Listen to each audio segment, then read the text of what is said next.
This is Bill from Walter's Bartending Services, and I'm here again to make another cocktail for you guys. Today we're doing Bloody Marys. It was requested by my buddy Rick Giroux, who works down at the Gas Lamp in Newport. So when this whole COVID thing goes by, go down. Rich is the head chef down there, so go say hi to him, get the Gas Lamp into the business, and I'm sure you'll enjoy Newport also. Today's segment is sponsored by Rain Rab. Bartender on wheels. Rain's a bartender at the Roast House. Unfortunately, she's not working right now. So she's doing this just to have a little bit of fun. So hit her up on Facebook. She's doing martinis. Her drinks change every day.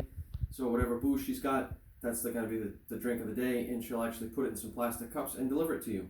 So again, Rain Rab, focus on here. Facebook, Bartender on Wheels. All right, so here we go. We're going to go with our Bloody Marys. What you want to do is you want to take, I use the pint glasses because that's what we have. Fill them like 3/4 of the way with ice. And then if you have a pourer, a nice like 7-8 count. I like a 10 for myself, which is about halfway full.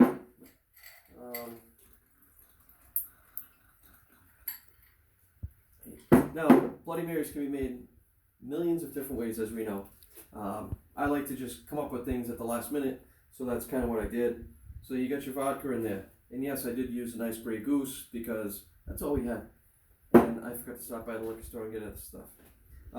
What I did is I took a little bit of olive juice. Maybe, I'm not exact on things. So just a little bit of a pour on that. A little bit of pickle juice. Make sure you use Clausen dill. Don't use anything else because it's not going to taste very good. So I'll put like maybe an ounce in there, not even half an ounce. So try not to spill like I just did. Little lemon and lime juice. Take these, little squeeze. All right. And then what I do for the Tabasco, I do 3 shakes, or 4, 5, 1, 2, 3, 4, depending on how spicy you like it. Some people like it real hot, some people don't. So then you get your Worcestershire sauce. About 7-8 drops of that. And then what I'll do is I'm going to put the olives right in there, so they kind of ferment. If you like horseradish, throw some in there too. Get a little bit of that. Throw that in there. Salt and pepper. What I do is I take these 1, 2, 3, 4, 5.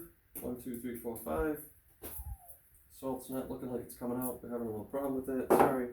Technical difficulties. A little added of garlic powder. Just a little dash.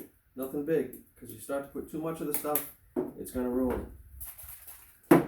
And you got your regular tomato juice. I don't like to use a premix because the stuff that's in the premix, for me, is not that good. It doesn't have a good taste. It's got too much this, too much that, not enough of this. So, again, Bloody Mary mixes and drinks are always subject to your liking. Not everybody likes the same thing. I've had some people tell me they don't like my Bloody Marys. Some people tell me that they love them. But shake it up.